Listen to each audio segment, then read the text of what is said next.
These are just random rants from a random dude on the internet and should be treated as such. Great, now that we've secured that number, the next step is going to be to ensure that the communications we have with our friends, loved ones, and professional circle remain private. I recommend never sending another text message or making another phone call ever again.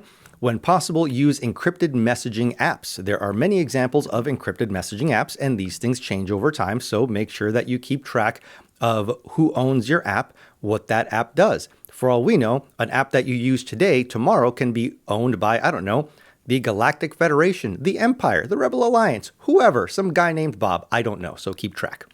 Oftentimes with these encrypted messaging apps, they're going to ask you for a phone number in order to open the app. Some providers require a SIM-based phone number in order to open the app. Others allow you to use a voice over IP or a username.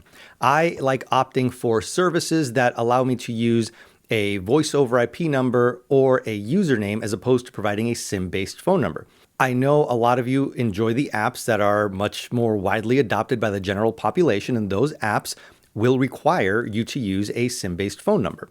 In that case, what you can do is get another line with your carrier and then open up the encrypted messaging app account with the other line. SIM lock that line, SIM pin lock the SIM number, and you can also take advantage of the pin lock feature within the app itself.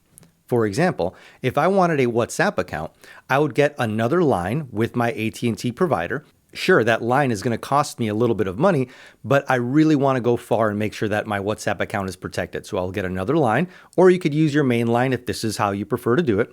Then what I'll do is I will open up the WhatsApp account with that line. I will SIM lock with my carrier, SIM pin lock with the phone, and then within WhatsApp, there's also going to be an option that says lock this account with a PIN so nobody can re-register it. Go ahead and take advantage of all of those features if you're going to use an app that does not allow you to open it using just a username or a voice over IP number. When possible, I like using different phone numbers for different apps. For example, if I have 3 different encrypted messaging apps, if possible, I would love to use a different voice over IP number to open up each and every one of those.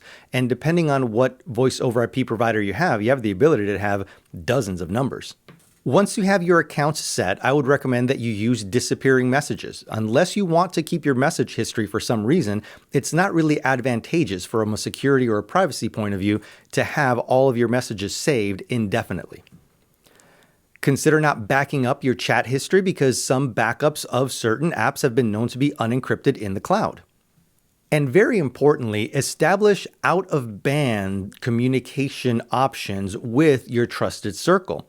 If you have your kids at soccer practice, make sure that they can reach you via not just WhatsApp. So if you start getting some shady messages that say, "Mom, Dad, I've been kidnapped, some people have me," that might be a scammer. It might even be a scammer using a deepfake voice or video of your kid.